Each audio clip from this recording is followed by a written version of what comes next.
നമസ്കാരം. റാഫ്റ്റോ ക്രിക്കറ്റിലേക്ക് എവർക്കും സ്വാഗതം. Team India സിംബാബ്വേയിൽ പോയിട്ട് പരമ്പര ജയിച്ചു വന്നല്ലോ. ഇതിനൊക്കെ ഇത്ര വലിയ ഹൈപ്പ് കൊടുക്കണമെന്ന് പലരും നമ്മുടെ കമൻറ്റ് ബോക്സിലൊക്കെ വന്ന് ചോദിക്കുന്നുണ്ട്. കൊടുക്കണം. കാരണം എന്താ അറിയോ, ടീം ഇന്ത്യ ഒരു ട്രാൻസിഷൻ പീരീഡിലൂടെ കടന്നു പോവുകയാണ്.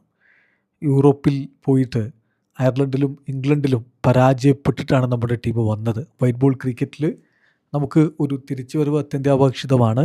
അപ്പോൾ അതുകൊണ്ട് തന്നെ ഈ ഒരു T20 സീരീസിലൊരു വിജയ തുടക്കം എന്ന രൂപത്തിൽ അതിനെ കണ്ടാൽ മതി. ഇതൊരു തുടക്കമാണ് പുതിയ ക്യാപ്റ്റൻ്റെ കീഴിൽ. മാത്രമല്ലന്നേ, ഇപ്പോൾ ഈ 2026 നമ്മുടെ ടീം ശരിക്കും പറഞ്ഞാൽ വലിയൊരു ട്രാൻസിഷൻ പീരീഡിലൂടെ കടന്നു പോകുന്നു. നമുക്ക് ടെസ്റ്റിലൊരു ഡെബ്യൂട്ടനുണ്ടായിരുന്നു ഈ വർഷം. മുലാൻപൂരിൽ അഫ്ഗാനിസ്ഥാനെതിരെ മനോജ് സുത്താർ അരങ്ങേറി. എന്നാൽ ഏകദിനത്തിലും അതുപോലെ T20യിലും വലിയ രൂപത്തിലുള്ള പുതുമുഖ താരങ്ങളുടെ കടന്നുവരവുണ്ട്. T20യിൽ നോക്കുക, ഇപ്പോൾ ബെൽഫാസ്റ്റിലാണ് പ്രിൻസ് യാദവ് ഇന്ത്യക്ക് വേണ്ടി അരങ്ങേറ്റം കുറിച്ചത്. ബെൽഫാസ്റ്റിൽ തന്നെ അയർലൻഡിനെതിരെ സൂര്യാൻ ഷെഡ്ഗയുടെ അരങ്ങേറ്റം ഉണ്ടായിരുന്നു. മാഞ്ചസ്റ്ററിൽ ഇംഗ്ലണ്ടിനെതിരെ വൈഭവ് സൂര്യവംശി അരങ്ങേറ്റം കുറിച്ചു. ഹരാരയിൽ അശോക് ശർമ്മ സിംബാബ്വെക്കെതിരെ അരങ്ങേറ്റം കുറിച്ചു. യാഷ് താക്കൂറും ഹരാരയിൽ അരങ്ങേറ്റം കുറിച്ചു. സോ നിരവധി ഡെബ്യൂട്ടൻസ് വരുന്നു.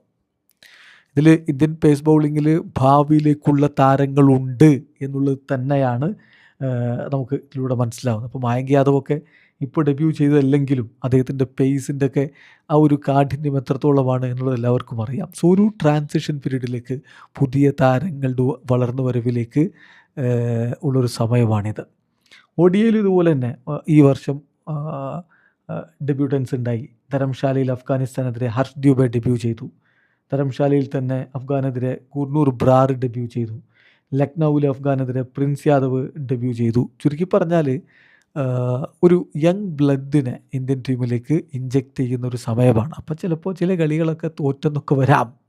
പക്ഷെ അതുകൊണ്ട് നമ്മൾ മനസ്സ് മടുക്കേണ്ട യാതൊരു കാര്യവുമില്ല എന്നുള്ളതാണ് യാഥാർത്ഥ്യം. പിന്നെ പറയുന്നത്, ഇപ്പോൾ ഇന്നലത്തെ ജയത്തിലൊക്കെ ഒരുപാട് ക്യാച്ചുകൾ ഡ്രോപ്പ് ചെയ്തിട്ടുണ്ട്. ശരിയാണ്, ക്യാച്ചുകൾ ഡ്രോപ്പ് ഉണ്ടായി, അത് പരിഹരിക്കപ്പെടണം. കീപ്പിങ്ങിൽ ഇഷാൻ കിഷൻ അത്രയും വലിയ മികവിലാണോ?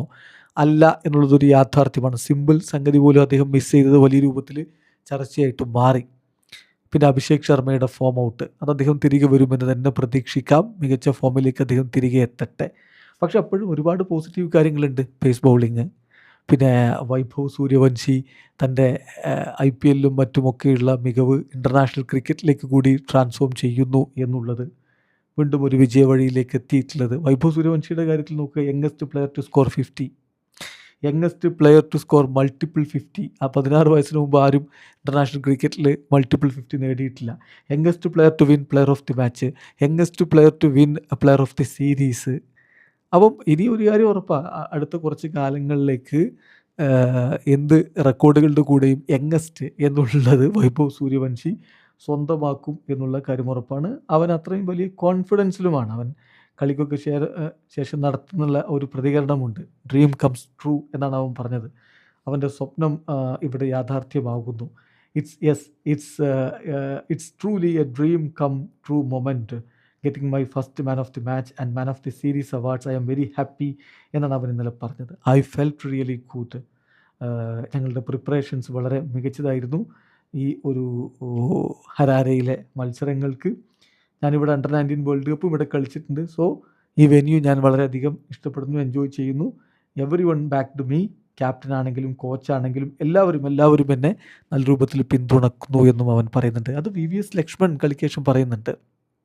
അതായത് ശ്രേയസ് അയ്യരുടെ ആ ഒരു സാന്നിധ്യം, യുവതാരങ്ങളെ അദ്ദേഹം സപ്പോർട്ട് ചെയ്യുന്ന രീതി, അത് കൈയടിക്കേണ്ടതാണ്. അത് ടീമിനെ മുന്നോട്ട് കൊണ്ടുപോകാൻ ഏറെ ഉപകാരം ചെയ്യും എന്ന് VVS ലക്ഷ്മൺ കളിക്കേഷം പറയുന്നുണ്ട്. മാത്രമല്ല, നമ്മൾ കണ്ടല്ലോ കിരീടം നേരെ ഈ യുവതാരങ്ങളുടെ കൈകളിലേക്ക്, അരങ്ങേറ്റം കുറിച്ചവരുടെ കൈകളിലേക്ക് കൊടുക്കുന്ന ശ്രേയസ് അയ്യർ. അത് ഇന്ത്യൻ ടീം കുറേ കാലമായിട്ട് ചെയ്യുന്നതാണ്. രോഹിത് ആണെങ്കിലും ഗില്ലാണെങ്കിലും ഒക്കെ ചെയ്യുന്നത് തന്നെയാണ്. അത് തുടർന്നു പോരുന്നു.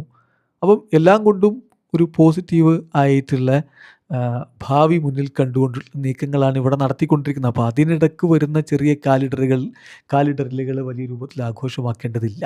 ടീം തിരികെ വരും, തിരികെ വന്നുകൊണ്ടിരിക്കുന്നു, കൂടുതൽ ശക്തിയിലേക്ക് മാറും എന്ന് തന്നെ വേണം കരുതാൻ. ഇത് നമ്മൾ ടെസ്റ്റ് ക്രിക്കറ്റിൻ്റെ ആവേശത്തിലേക്കായിരിക്കും മാറുക. ശ്രീലങ്കയ്ക്കെതിരെയുള്ള ടെസ്റ്റ് സീരീസിനുള്ള ഇന്ത്യൻ ടീമിനെ അധികം വൈകാതെ പ്രഖ്യാപിക്കും. വീഡിയോ അവസാനിക്കുന്നു. ക്രിക്കറ്റ് ലോകത്ത് കൂടുതൽ വിശേഷങ്ങളുമായി റഫ് ടോക്സ് എത്താം.